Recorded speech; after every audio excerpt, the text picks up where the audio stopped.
This is deep dish, right? Yeah, well, let's get deep. So I'm going deep on both sides.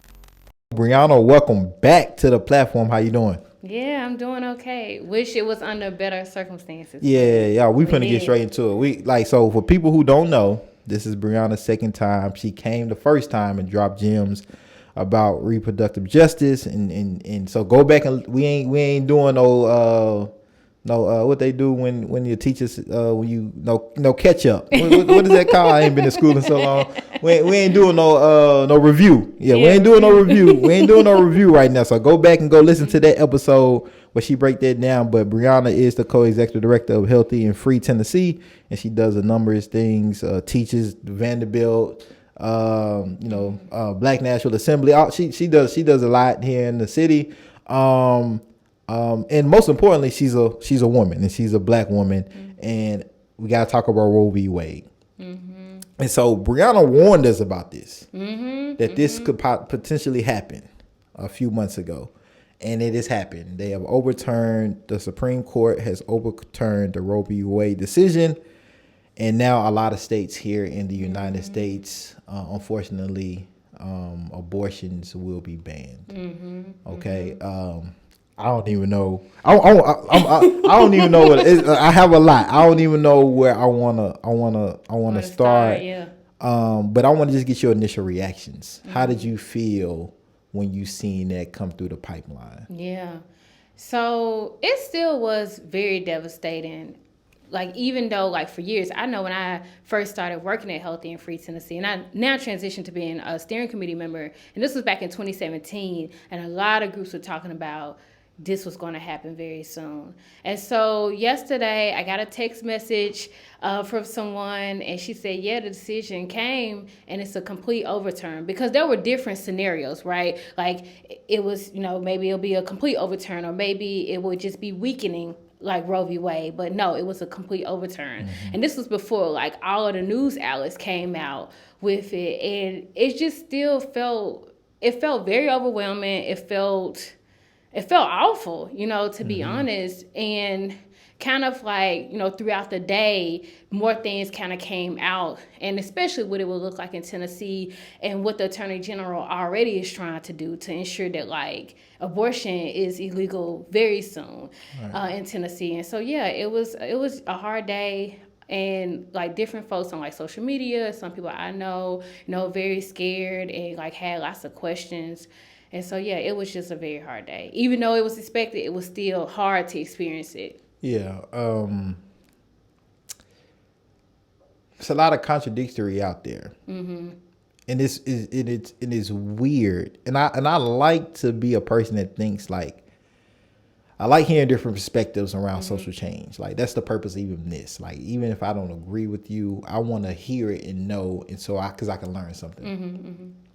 And I learned a lot from our first conversation that we had, specifically about reproductive justice and just how that kind of gets overlooked compared to a lot of other crises that we have in our social justice society, with people that's trying to push for reform, change, abolishment, all these things around particular areas. And so you have this divide, right, in a way, pro-life versus pro-choice. I think I know which one you are, but I want you to just tell us which side are you on, and break it down. If you can break both sides down for us. Yeah.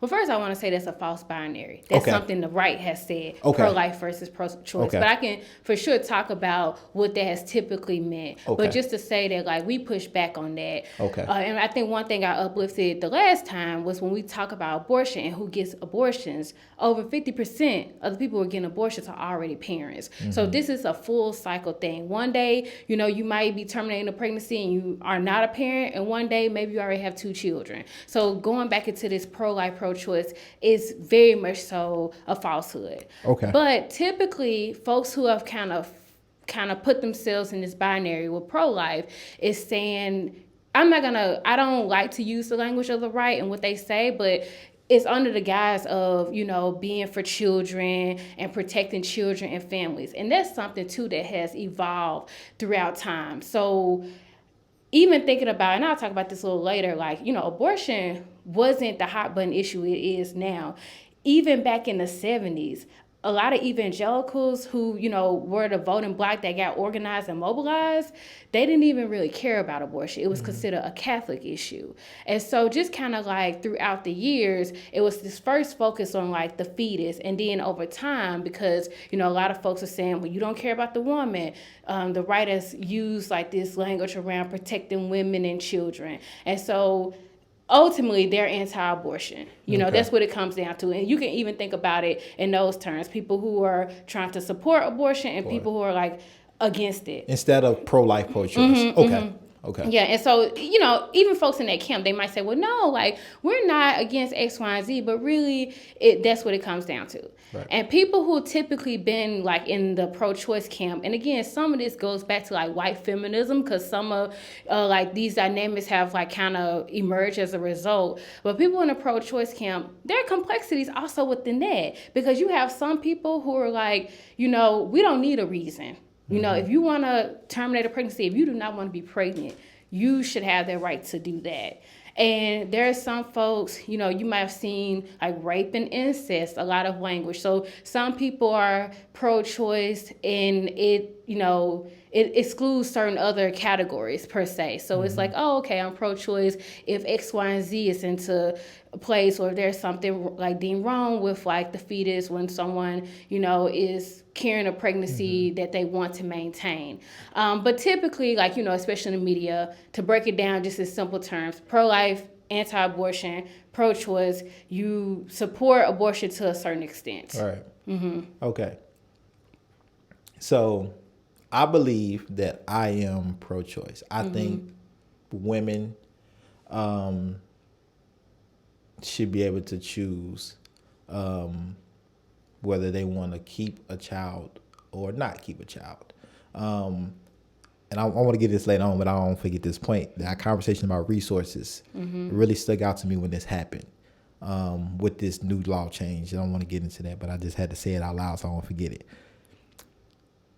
But I also believe, and this is when maybe my manliness comes in, I also believe fathers should have a say in that choice. I personally feel we made the baby together, right? And I don't want to use any type of wrong scenario, but me and my girlfriend made a baby together, and she didn't do it by myself. She didn't do it by herself. I didn't do it by myself. And if she says, "Hey, I want to get an abortion," I feel like I should also have a right into how that happens, if that happens, because we did it together. Because once the baby comes out, we have to make choices together about it. Is that thinking harmful? Am I just wrong? Is that just complexities of the situation? Because that's something, and I know it's a weird time to bring it up because I believe this should be a woman-driven thing. But I don't think fathers should be ignored in this situation either. What are your thoughts on that? What is the conversation around that? And then I'm gonna get into something else that's crucial. Yeah, so I know last time I talked about like this idea of like, well, one, there are a lot of complexities, but also this idea of control versus like this being a very complicated thing. So one thing I want to say, and this is what I believe and, like groups I'm a part of, we really need to challenge this notion of individual choice. Okay. So like when people are trying to think about reproductive health care, it's within a larger context. And so kind of with that, I already talked about how, people are already parents and they're struggling, et cetera. And so I think about that as well when people are trying to think about what are the next steps. It's a pregnancy, what are the next steps? And so again, I think that's something that like the media has spun, but like people do consult the folks they're with, if there's like a man, if it's a non-binary person, whoever else was a part of the situation. And yeah, I think it is very complicated. I like on one hand, and I'm very much so like always gonna believe this. Like whoever's carrying a pregnancy, thinking about maternal mortality, especially Black maternal mortality, that can equal a death sentence. Right. Like if a person doesn't want to be pregnant, like that is something that has to be a part of the conversation. And also, I think it's a both and. I think there are a lot of nuances that. And I've said this like last time, like when we think about families, especially Black people claiming families, that's something that we have to be very intentional about, like including into the conversation. So I very much so push back on these myths. Like people are saying like, oh, the daddy ain't gonna be in the picture anyway. Like I'm not gonna, et cetera, et cetera. And no, I don't think we should be doing that. So there's another conversation that's not this conversation when it comes to like, oh, like, you know, I should be a part of the decision. I think there's some other things that we have to like, in a lot of ways, kind of like unpack and reclaim. Because if you are in a relationship, and again, you've done a lot of unpacking, all the anti-Blackness, all these different things that come up in our interpersonal reactions, you know, that wouldn't even be a question. Right. And so I think there's just so much, you know, and I've seen people say, I don't know if this is a question, but want to speak to it a little bit. Yeah. That like people should just get vasectomies. Men should get vasectomies. Yeah, I've seen those posts this week. Yeah, and that's messed up, right? That's very messed up because if this is an issue of bodily autonomy, and that's what going back to reproductive justice, how that's different than reproductive rights, and how like again, it's not about an individual choice. Like no, you know, like so just to say that yes, for sure, like if it's like a woman and a man who are in this situation, they should think about this decision together. Again, there are a lot of times why that's not a possibility, like, you know, abuse, other things that are part of the equation. But no, also even with that, like kind of like going off of that premise, like, oh, like, you know, this is this person's choice, let them decide. What kind of support or resources is for that person? We're expecting the woman or the person just to make a decision by themselves alone. That's isolating. And that's a part of like this capitalistic society that we live in. And so just to say, no, that is not what reproductive justice is. And that's not what we're saying at all. Another narrative that's out there that I hear a lot, and this is media. Right, this is media. This is what is being presented to us most of the time, and I think they present probably a lot of times the worst case scenarios. Right, the most extreme probably doesn't happen as much. Is that man shouldn't even have an opinion around what happens to women's body. To me, that's a slippery slope. That's a very slippery slope. Because I think if that's the case, right, if someone, you know, believes that, I think that can be broken down into, well, is that goes down to racially? Should white people be making decisions about Black people's lives? Vice versa? I think that's a real slippery slope to me. What are your thoughts on men, and particularly white men, making decisions about women's body, what happens, what don't happens? Should they? Are men qualified? Is it the qualifications based on sex/gender identity? What are your thoughts on that? And then we didn't get into this last time. So I'm real curious about your thoughts on that particular question. Well, first of all, when we think about pregnancy and people who had a capacity to become pregnant, that includes trans men and non-binary folks. So just that statement in and of itself discounts, you know, those folks who are able to become pregnant. So when you say like simple, like man, you know, like let's just get more specific. This is what I'm saying. So like white cis men, and you know, this comes up a lot because the people who are in office, legislators at the state level, thinking about at the federal level, these tend to be these cis heterosexual white men. And so in that context, you know, again, thinking specifically, I think the specificity is necessary. Then it is saying, like, when we think about this larger legacy, dating back to chattel slavery, also in thinking about what happened to indigenous folks and the reproductive oppression that they experienced. There was cis heterosexual white men making those decisions. And so when we, fast forward to today, it is saying that, like, no, you don't get to decide. And also, like, it's still a part of patriarchy, but just to uplift. I saw an email from Marsha Blackburn today who said, oh, I'm so excited that this happened. So just to say, like, if we take it out of like kind of like the people and like these systems that people are upholding and perpetuating, that makes it clear. Because there are folks, like, again, you would think like, oh, okay, let's say a person who has capacity to become pregnant, some of them say some very awful things. Again, it's still a part of patriarchy. It's still this larger system. That is what's like kind of coming in and saying that, like, we get to control and get to exert power. And we should always think about it in that way, because then we end up putting people into office, right? Who then take anti-abortion stances. And so it's more than identity with this. Yeah. Okay. Now that's I'm glad you broke that down. Again, I'm learning. And so whenever I say anything wrong, correct me, as y'all see she gonna do. Because this is the thing. In my conversations, it's so many terminologies. It's and depending on your proximity to that community or a community, you may know some, you may not know any, and so feel free, please, let me know. Because I'm a straight black man, and so my verbiage is kind of it's gonna be that. Yeah, so this is it. I'm learning. So I don't want look. This is a brave space. So I'm saying what I need to say to try to convey the point. But like, feel free to break those things down, nuances down, and so everybody is included and respected.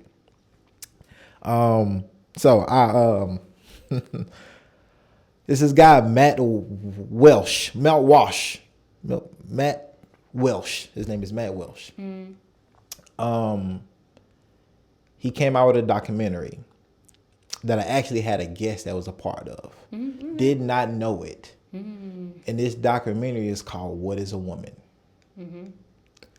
And he clearly has an agenda or a point that he's trying to make with the documentary, right? Around trends, around the gay community, around figuring out what is a woman. What does that mean to women and people who identify, those who identify as a woman. After watching it, one thing I came out clear about, that it seems to be no unity, I would say. It seems to be no unity around terminology and what that means.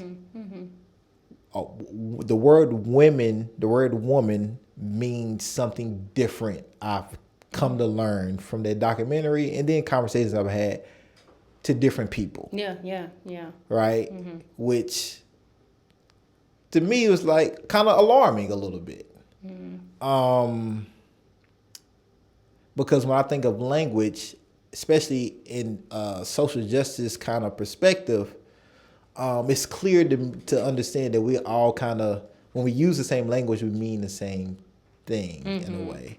All right. And that, it seems like that's not the case. And it's an umbrella term. Yeah. Right. Which I think which is fine.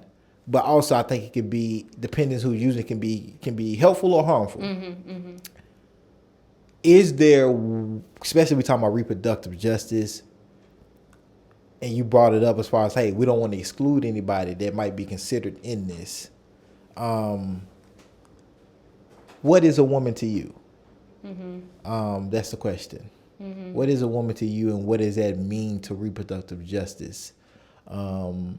If you can break that down for us. Yeah, and of course, like, my position as a black woman, like going back to what you said, it's going to differ, depending on people, depending on like your race. There are a lot of other things that come into play.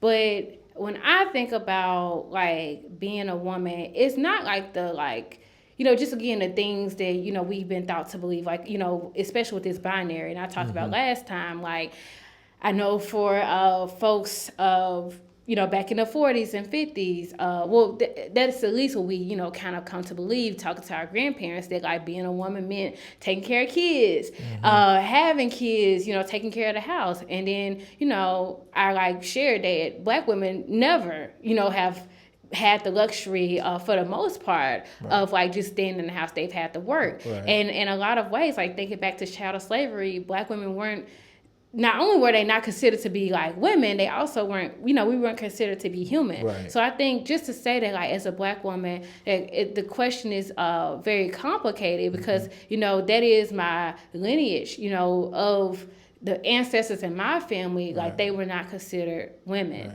And so I think about, I guess like gender and like thinking about like woman, in its relationship to like larger systems. Like I think, like for me, being like when I think about being a woman, some of it's like, things that my mom taught me, my grandmother taught me, and there's something also in that too, like especially as a Black feminist, that I've had to like kind of like challenge folks around being a woman, like, oh, I can do these things too, I can go to school too, and so if like I guess around this piece of like reproduction and like having the capacity to reproduce, and you kind of already said it, like even in like being inclusive, like there are women, I knew someone who was in my church, like she couldn't have children. There were there was just something wrong with her, I believe it was her ovaries. And so just to say, because I think a lot of folks that I've kind of read about or just experienced, who've not been able to have children, and that was very much so like children was tied to being a woman, and I don't think it is. And some of that, again, going back to like, all women can't reproduce, and also some women don't want to. And so I guess there's something in like the definition, like, like you can define it for yourself. I agree. Like, as far as like coming to like this common understanding of like what is a woman, and you ask different people, it means different things. For me, like I don't wear makeup and, stuff like I mean, sometimes I do, but I don't know. I think for me, it's very open, for me. So it's not like a static, definition for myself. So like that's just kind of like how I'm thinking about it. Because like I don't want to be tied to like, just the traditional notions of what it means to be a woman. I want us to kind of pivot back to the Roe v. Wade.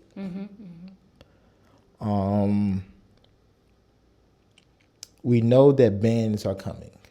Some have already been in effect.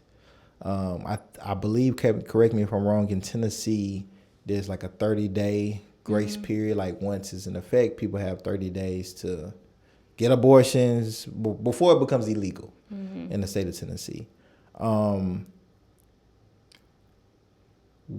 What should be the next steps after Roe v. Wade?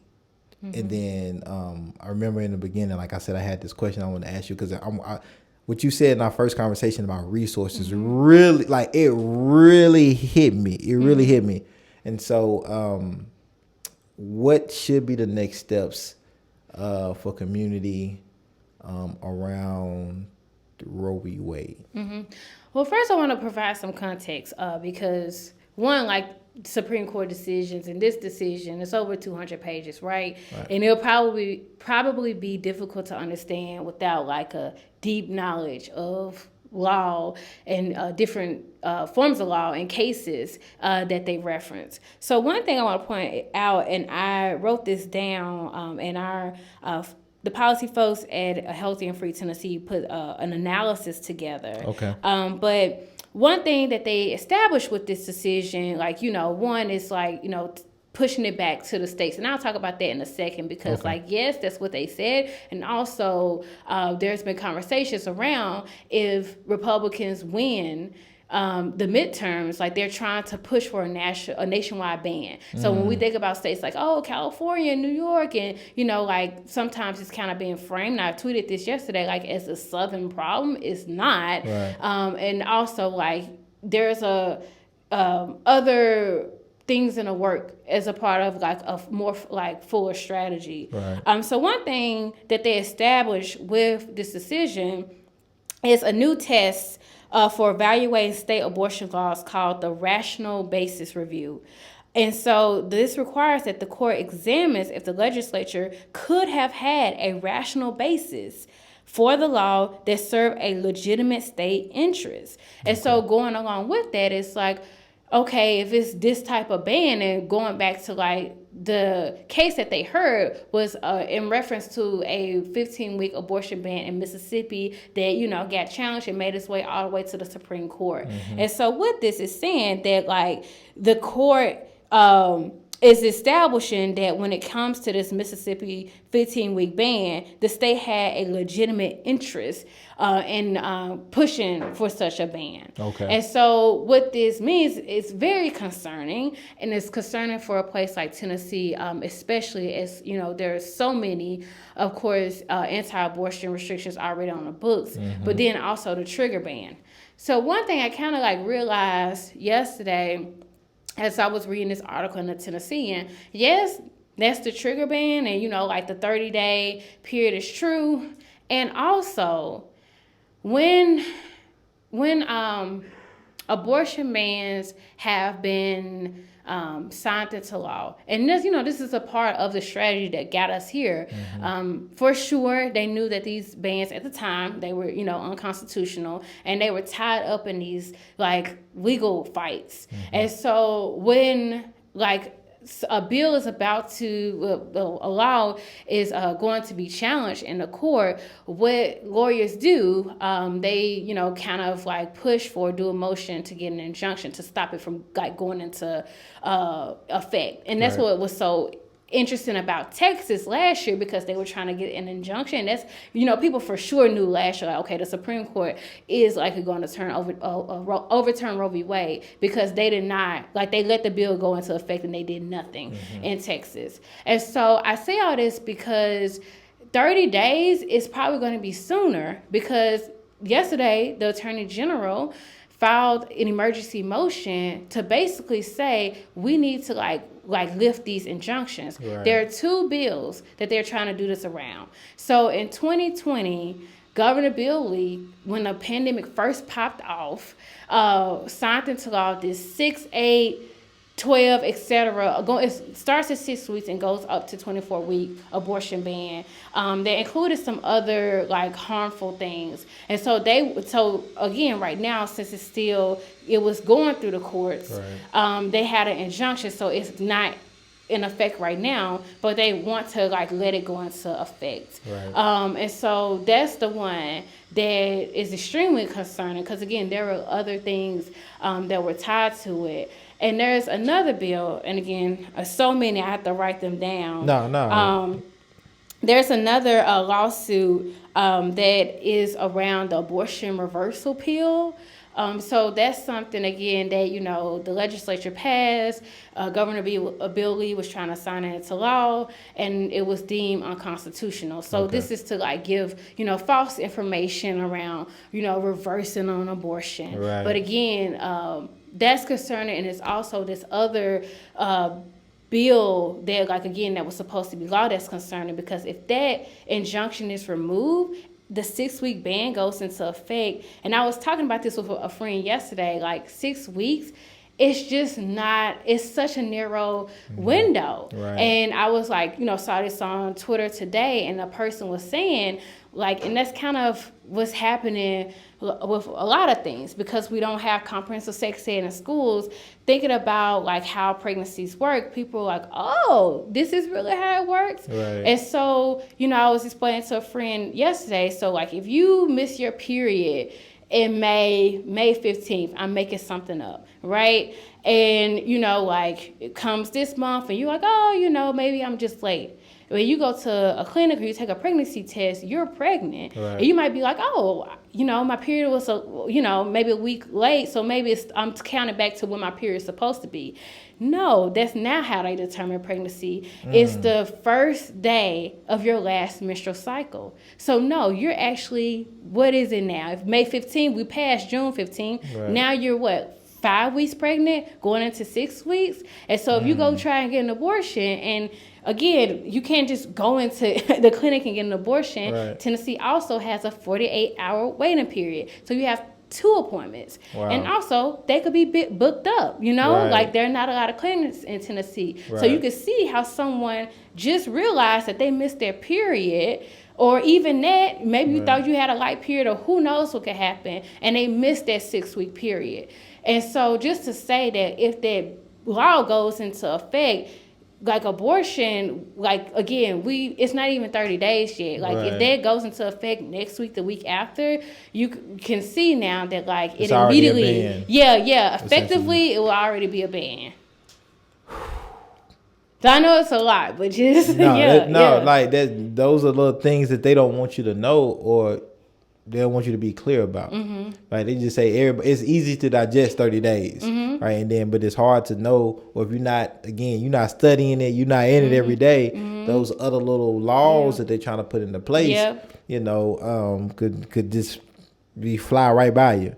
Okay. So I had this thought. Mm-hmm.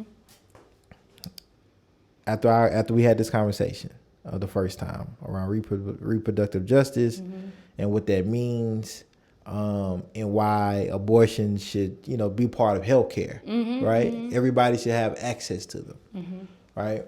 And so when I seen this overturning of Roe v. Wade yesterday, I immediately thought about our conversation, and I thought about now, okay, if they're going to do this. If this will be, every state to make up their mind, but if they're going to do this, there needs to be immediate services to women to ensure that they can have the best pregnancy. They should do this already in general. But now if you're going to force women to have babies that they don't want to have, for whatever reason it might be, there need to be resources, whether it's financial, whether it's, Similac, diapers, an environment, whatever they need, right, in order to be as comfortable as possible and healthy as possible to have a healthy baby, right? Because going back to our conversation last time, a lot of those reasons, the lack of those things is why many women have abortions, right? And so do you believe that will happen? And how can we make something like that happen if they're going to enforce an abortion ban, specifically in a place like Tennessee where we live, to give women the support that they always needed and should always have, but definitely more so now if they're going to force women to have babies in the state of Tennessee. Absolutely not. They not. Like, there is no reason they have to, and there's no indication that they're not. And so I saw a lot of tweets around this, like now, but even like last month with the formula shortage. There are a lot of things that people wanted to be, again, quote unquote, pro-life or care about children and want to ensure that they have the resources. They would have been done that. Right. We don't have any type of child care, no universal child care for folks. People are having a hard time getting child care to like work and do other things. Also, with parental leave. The U.S. does not have like any type of anything federally to ensure that people can take time off of work, if they're pregnant, maternity leave, and also like other folks being able to like guarantee that and guarantee that it's paid. There's nothing like that in the U.S. Like, yeah, different states might have done things, for their employees, but the U.S. like falls all the way behind. Like in the class that I co-taught this past semester, like literally like one of the students like put up a chart, all these different countries, and U.S. is at the bottom with 0 weeks off that's paid for people who've just had a child. And so it's all these other things that kind of like let us know that no, none of this is like going to happen. Tennessee decided, years ago that they were not going to expand Medicaid. Right. Well, 50% of births in Tennessee are covered by Medicaid. They also do not want to ensure access to doulas. It's all these other things that, you know, again, even if they're like, okay, we know we're going to do this, we're going to prepare and make sure these things are in place. No, they're not going to do it, and especially they're not going to do it for Black people. Right. You know, that's just honest. Right. It's like, you know, Black people are often disproportionately impacted by all of these things: childcare, access to jobs, housing. Like, think about a place like Nashville and all these other places with inflation and no one can really afford to live. Right. And so that's just to say, no, there will not be any resources. And I think folks are saying, some people are saying like that's the irony in it, and I don't think it's necessarily irony. It's just like, yeah, like that's how you know it's about power and control. Right. They don't care about babies. They don't care about women. Right. You know, it's not caring about these people. It's about control and power. And the legislators at the federal level to do whatever they want to do. And so, no, they're not going to ensure any resources. What was kind of amazing to me is our religious brothers and sisters out there, in particular, you know, our Christian brothers and sisters, who used yesterday, you know, many of them to, you know, quote their biblical, you know, scriptures and kind of say, hey, this is not what Jesus would have wanted. This is not what God would have wanted. Therefore, this is the right decision. Pretty much projecting their religious beliefs on others, right? I think that's what that would be called.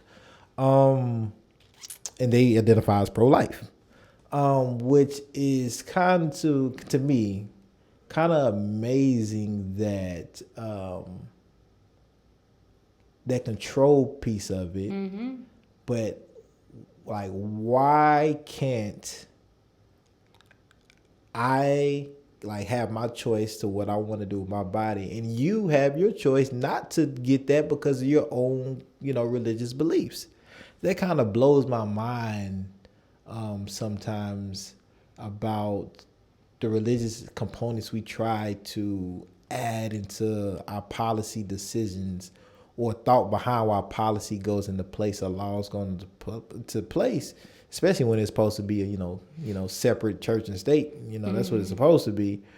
But how people just, you know, can't understand that if I have a choice and you have a choice, we both get what we want. Right? You can have your child if you want, and regardless of the situation, you have their child. But I might be going through a different circumstance in my life at a particular time. And therefore, this is not the right particular time for me to have a child. What's the problem with that? And I just wonder if people that have that belief or have to carry on the religious belief into things like that, if they reflect on that and like, hey, you don't have to project that on me or anybody else in order for you to feel good, in a sense. And so I want to ask you, I wonder how much of our decision makers' personal religious beliefs play a part in some of the things that we are seeing happening, and probably going to continue to see happening politically going into 2024. You know, Trump was just here like a week ago at like a conservative Christian conference thing. And so it seems like a lot of these things are or can be driven by people's own personal beliefs that they're projecting on us. And unfortunately, it goes into policy. Well, yeah, one thing I will say, these same folks, they're like children, wives, whoever, get abortions, and also their mistresses get abortions. So like folks who like claim to be like, you know, staunchly Christian, fundamentalist Christian, they've accessed abortion too. So just want to say that. So there's very much so hypocrisy there. And I was on a panel last week and we were talking about like faith and reproductive justice, and I was sharing that like again, that's like the right that has like told us that they're antithetical. Like either you're a person of faith or you're a person who supports reproductive justice. And there are folks, for sure, people who started reproductive justice are people like of faith. Right. And like spirituality and faith is just so much a part of reproductive justice work. So again, going back to those false binaries, that's another false binary.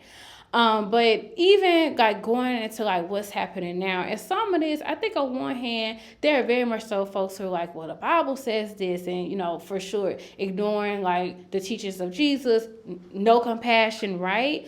And on the other hand, I think about how religion is used as a tool. So going back to what I said about like, you know, how do we even get in this situation to begin with? People like Ronald Reagan, George Bush Sr. Supported abortion back in the late 60s, early 70s, and how Paul Weyrich and other Republican political strategists kind of came together because there was this issue, right, in the South of desegregation of schools. And there was a university, this religious university, Bob Jones University. And the white folks, they did not want to admit black people, and that's just what was honest. But since they were nonprofits, they were going to be subjected to lose their nonprofit tax status.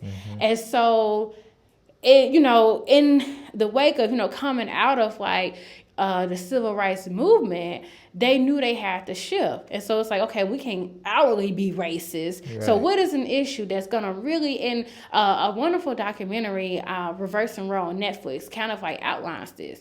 And so it's like, what is an issue that's going to like pull at people's heartstrings? And here at evangelicals, they have not been really organized as like a voting bloc. Like they're not really voting. We need to get them to vote. So let's use abortion. And so just to say, even then, so this really kind of came to be in 1979, and we see the election of Ronald Reagan is like solidifying the rise of the right. And again, you could just see clips like in this documentary, like Reagan saying, oh, like, yeah, people do need choices and reproductive health care. And a few years later, oh, abortion X, Y, and Z is a sin. And so again, like that is used as a tool. And because it's used as a tool, like, and I was having a conversation with Giselle last night, we were talking about how, like, the manipulation can very much so, like, happen. And so those folks who, like, you know, are churchgoers and, you know, like, oh, well, God, you know, says this, X, Y, and Z, because it's these folks who are in power, like these pastors X, Y, and Z of these churches, like they lead folks to believe like these lies. Right. So like, you know, it is the pastors, the preachers, the ministers who like, you know, they targeted to get their churches to like vote and, you know, start talking about abortion more so. And so again, like, you know, there's years in the making. And one thing, when I taught this class and we were watching this documentary, they were seeing these folks, Christians, bombing clinics, killing, murdering abortion providers. That's called abortion terrorism. Yeah. And that's so, what that is. And so again, but going back to like preservation of, you know, all these different things and the quote unquote sanctity of life. Right. Okay, so you know what? Bombing a clinic, harassing people outside of Planned Parenthood and other clinics, and I know you talked about that last time. You just go down there and you see people outside. And one thing, I was a part of a conversation yesterday, and someone from a news outlet, you know, was talking about like being down at Planned Parenthood, and someone was saying, "Yep, yay, Roe v. Wade is overturned, and we hope people get punished." If they try to, like, if, you know, get an abortion is a part of the conversation. And again, like, how is that a part of the Christian morals and values? That's very, you know, American. That's all. That's what it is. It's everything centered around harm and punishment, you know. So I know there's been protests. There's probably going to be more protests. From a community organizing standpoint, what should organizers be doing that live in states, or even not live in states, but more specifically live in states that these bans will go into effect either immediately or, you know, in a couple weeks, to be figuring out how to combat this, how to still give support around those who want to seek abortions. What could be done at this point, and to build solidarity as well. Well, kind of, I would say like the starting point, in my opinion, is like a strategy. Okay. Because, and I've been in repro since, essentially became passionate about reproductive justice when I was like still a student at Vanderbilt. So it's been some years now, and I've seen like how, our strategy wasn't the best. It was just a federal strategy. They didn't invest in like the local state levels, and meanwhile saw conservatives take over these state legislatures. And so it's not even a like necessarily a strategy for abortion. It's a larger strategy to shift to a different society that includes all of these other things. Because if we just so zero focus on, let's say, abortion, we're missing like these attacks on trans youth and these other things that are going on that needs to be a part of a larger strategy as well. And so this also includes like, and I talk so much about reproductive justice, but if we really like use it as a framework and other frameworks and that inform like a deeper analysis of systems like capitalism, like patriarchy, white supremacy, we would move in different ways. And like, I was saying the example of like, sometimes people are like, oh, like, let's just select more women and that's going to solve everything. It's like, okay, again, like if this person doesn't support comprehensive reproductive health care, then what position are we in now? Right. So I think that's the only thing that will get us out of this. It's like, a really good strategy that again is like thinking about what a liberatory society looks like. And so that's like the first piece. But I would say kind of like as far as the practical support, like even in Tennessee, like there are funds, abortion funds that exist. So Abortion Care for Tennessee, the Healthy and Free Tennessee helped to start, Mountain Access Brigade in East Tennessee. And so like funds have resources that organizers can connect community members to.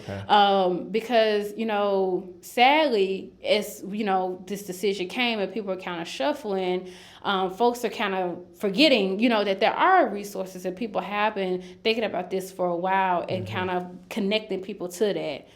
And also, there are some things that, I don't think a lot of people could probably even talk about right now since, like, this decision came. Like, obviously, supporting a person, like, trying to access an abortion, right now, it might not be, I guess, maybe on people's mind, like, the risk, but, like, in months, to come, especially, this guy outside of the clinic yesterday talked about punishment. They are going to criminalize people. They're going to criminalize people. We've already seen it, especially like in Tennessee, cases of like women, being initially charged with murder for like self-managed abortions. And so we'll see that increase.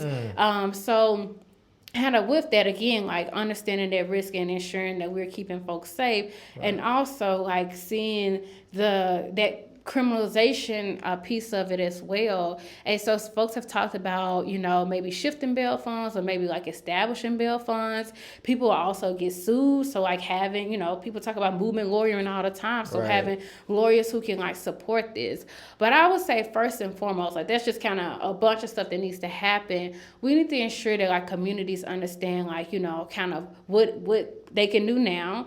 People already have appointments scheduled and, trying to see what's next, connect with these funds, think about the different resources that are out there. There are a lot of things, just like toolkits that people have put together. So it's kind of really informing people what their options are, because we don't want is people to kind of get caught up in these situations where, let's say, they, try to self-manage their abortion and they go to a hospital. Like we saw that happen in Texas and other places, and then that leads to an arrest. And so there are like, self-managed abortion trainings that folks are doing to ensure that people know how to talk about this and like just like really think about the resources and ensuring that communities know about these resources. Our district attorney here in Nashville, Glenn Funk, came out and made a statement like, hey, he's not going to prosecute those doctors, patients that, seek abortions. So we kind of blessed in that way in Nashville, I suppose, that we have a district attorney that says he won't prosecute those seeking abortions or those that get abortions. What does that mean to the reproductive justice community? And I guess how effective can he really be in that? Especially when I know like the general attorney and all that is already, especially in Nashville, they already got a target on us anyway at the state level. But what does that mean for Nashvillians? In other cities, they may have quote unquote progressive DAs that won't prosecute them. Yeah, I would say in Tennessee, and just kind of what you just said, I'm not sure like how effective it will be because yes, the Attorney General said that he would come in and prosecute the cases that district attorneys like refuse to like prosecute, and also work to replace them.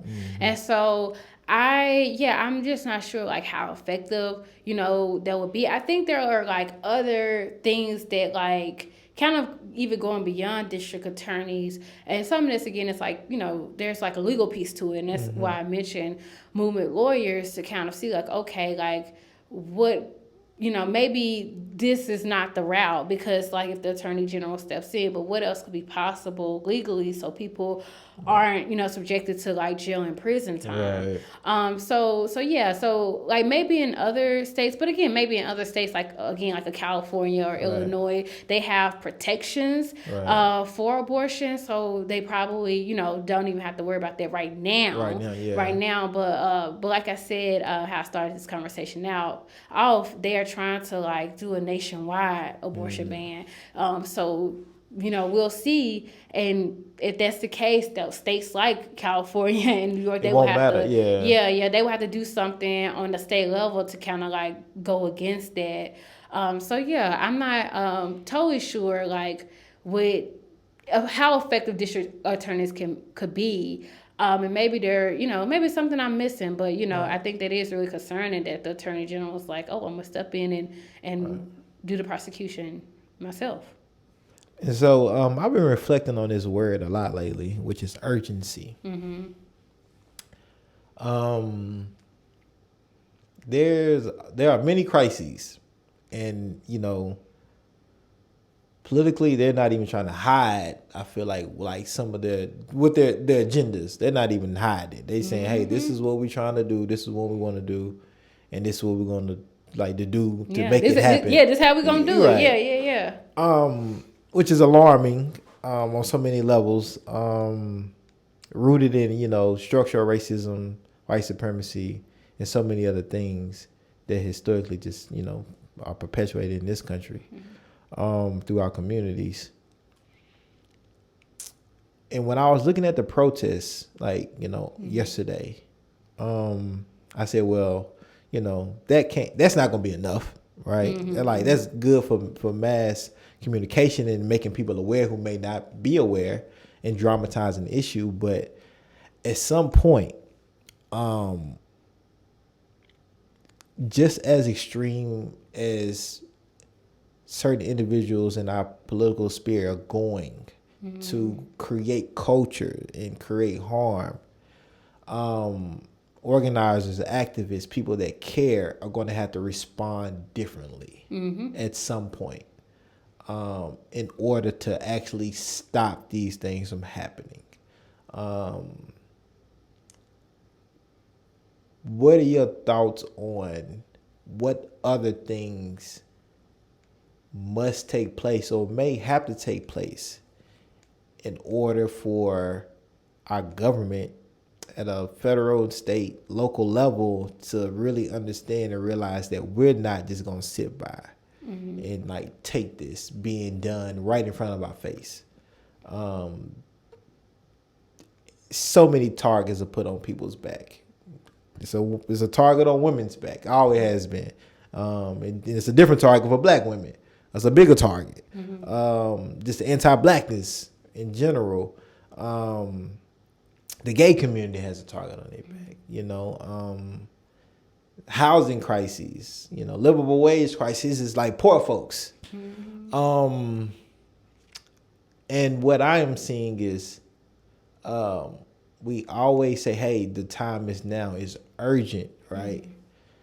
But our urgency is looking a little different than their urgency, because they being super urgent, right? They ain't, and I feel like our urgency is just are the same tactics that we have been doing when something harmful is being done to community, to a marginalized community as well. So what does urgency look like for you, and specifically around reproductive justice, and what are we going to have to really do that goes past protesting at the plaza here in Nashville, or past just tweets and sharing information? Like, what are we going to have to do as like people power to say, all right, enough is enough at this point? Which could be a very difficult conversation to have, and ideal to really wrap your mind around, depending on the type of person you are. Because, and I try to say this all the time, no liberation has ever been won without some type of physical fight. Like, no liberation has been given diplomatically to oppress people. And so that's hard for a lot of people to swallow, I'm sure, because that ain't for everybody. And it doesn't have to be for everybody, but it has to be, I believe, some community realizes like, okay, like there has to be a level to what we're doing. Like there's been different levels to what they're doing. One, I would say, and that was a long soliloquy, yeah. So I'm sorry, y'all. Y'all know y'all came here to listen to Briana, not me. One thing I would say, especially with the right, like I think a lot of these things feel urgent now, but they've been building for years, for decades, for generations. And also there's some things more so on their side, like they got way more money, resources, like lots of resources, the military, all the things, in their favor that they can use at their disposal. Which they always will have. Yeah. Unless something happens, they always will have that advantage. Yeah. But what we have, because I think about urgency a little differently now, especially maybe starting since 2020. But, we don't have that much time, left to like even think about what the planet, right? And like, and climate change, global warming. So we just don't have time is on our side. And what we do have, and I think a lot about labor actually with this, because like the system that we're under, racial capitalism, racial monopoly capitalism. And I think about like the power of workers though in a lot of this. And some of this, we've seen the union organizing at Amazon and how that shifted things, but also if there were like labor strikes, if people like shut down work and like the point of production, yes, I think that would definitely cause a lot of different shifts. And again, strategy is a part of that. Like it has to be very organized, and people have to know what they're doing. And so I bring that up because, like, going back to what you said, like, the tactics. And, I first came into movement with BLM, but even back then, though, I will say with BLM, people shutting down streets or whatever. Like, I think that's another thing, and I saw this on Twitter. Somebody was like, if your protest the oppressor approves of your protest, maybe you need to rethink this. And so, like, a lot of actions today, I think some people have gotten it together, like, oh, okay, let's not invite police no more. Right. Like, it's like a whole cute little thing. But, I think people should always, have the ability to do actions. I think we have to think about them in a different way, for sure. It also, too, like, one thing I think about, and, saw this in 2020, there were a lot of actions. And, like, there's, have those people been sustained in movement? Because we need people in movement and, like, people to understand that it's a lot of hard work and it's beyond, like, actions. Right. So I think that, like, some things that, like, some tactics that, like, we've used in the past that, like, I think sometimes it's like, oh, like, it's not going to work, especially things around labor. But I think we should revisit some of those things because I think those things will like have the biggest impact. Like it'll be really felt. And I think conditions are changing. Like we already saw what Clarence Thomas said, contraception or, thinking about, just other Supreme Court decisions that they need to revisit. So that's just a show that like it's only getting worse. Like conditions are getting worse. We're moving towards fascism, and we do need to rethink things. And also, I could just hear Giselle in my head now, like about like self-defense, and people like we do need to be training. Going back to like they have all these things on their side, and we need to think about that just to protect ourselves. And so like going back to what I was saying in the 90s, they were bombing clinics. Even thinking about just on a repro level, they were killing people. That is what we're facing. And my thing is, and I talked to Zen about like this whole self-defense, and I like to believe in offense. I don't always want to have to be reactionary, like, because you might hit me, I might not get back up. Defense don't help you then, and self-defense don't help you. And so I would like us as community and people that are trying to build community power, people power, and combat these crises to really be thinking about offense, and not have to have a decision like this be made for us to be reactionary, because again they're planning. And then, they already know, okay, once this happened, this is how, we might be playing it. And, everything don't have to come with a news release. People don't have to know that we finna take action, right? You don't have to, it don't have to be. You don't gotta be on Twitter. Yeah, it don't have to be. It don't have to be. And so, I would like for us to catch them off guard, because they just put it in our face, and then it's like, oh man, okay, it might not happen, and then it happens, and then we react. And so I'm always thinking about that around how can we be more strategically tactic in what we do to combat these things, because like you said, we don't have a lot of time. And time is not on our side, and they have the advantage of resources, but we have the advantage of people power. Yeah, people power, exactly. Right? And if people just stop participating in things that perpetuate harm, I think that's a first step. But that can be a huge impactful step. But these social constructs that we are under, I think prevent a lot of people from putting both feet in. Losing jobs, losing whatever, monies they have coming in to provide for their family. And it's very uncomfortable, revolutionary community organizing. That work is not like that is not comfortable work. You're not living lavish, especially if you're in the fight, right? It's a war going. I look at it as a war going on outside. And wars are not clean and polished. They messy and dirty and grimy and grit. And I think people should really wrap their heads around that. And people have to believe that they are capable of social change. I think that's a big piece. And one group calls it protagonism. So like being the author of like our fates and knowing that like by our participation, going back to the people power, because I think right now, this is just all down social media, that's why y'all should vote. And not saying that people shouldn't, but it's like putting voting within a larger context. This is a tactic that's a part of something larger, because I think folks are like, well, I vote and that's it, or I give to this organization, that's it. It's like, no, we need all of our power to like fight against the system. Because I'll tell you, like, voting is a part of the system. It is what it is. It's a part of the system, and especially for black folks. I don't think we have benefited from the electoral democratic voting process as people may have thought we were. Oh, I just messed that up. Bring it back. Yeah, I just kicked the camera out. And so but I'm always amazed when we talk, Briana, because I always have my mind spinning and I'm always learning something new, but I'm always messing something up too. Okay, we're all learning. Yeah, we all learn. And so I really appreciate you, stopping by again and breaking this down and really giving people stuff to reflect on.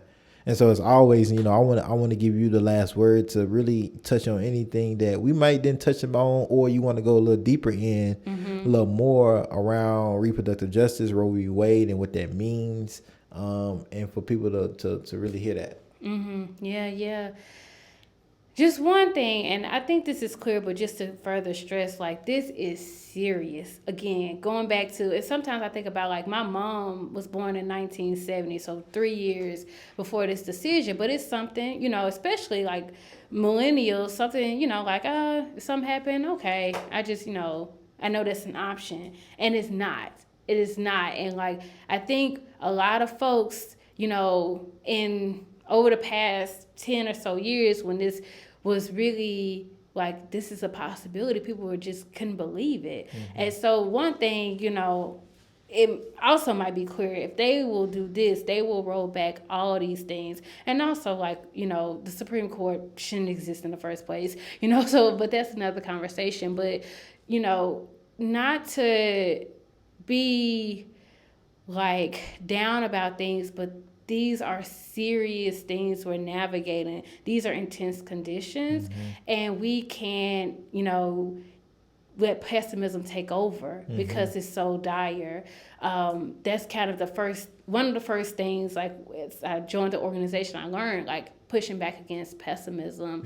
And I think about what Mary Kaba says about hope and it being a discipline. And that actually took time to go and read through the excerpt from the interview where she talked about hope. And she said it's something that you constantly are practicing. You're waking up and you're saying, like, I'm going to choose to fight in the midst of so much turmoil, in the midst of so much oppression.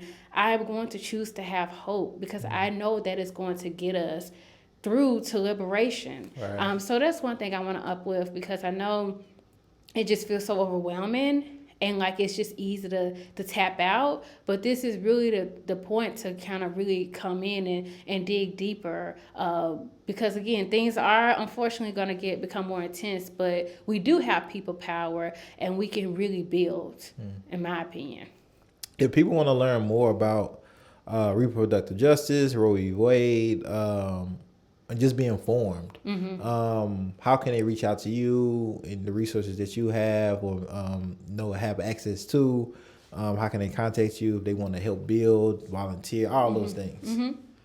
As far as, I'll start with, like, what's happening and, kind of even thinking about it in the Instagram, graphic. Definitely follow Healthy and Free Tennessee. So Healthy and Free Tennessee on Facebook, Healthy Free TN, Instagram and Twitter. Like, there are different graphics that they're putting out, like, every day, talking about, like, what's been happening, what's currently happening, what does all this means, giving updates too. I also, want folks to follow, like, the abortion funds in Tennessee. Like, I, shout out Abortion Care for Tennessee, and also Mountain Access Brigade. And to find me, I'm connected, still to Healthy and Free. So go onto our website, and we just have, like, all of these different things.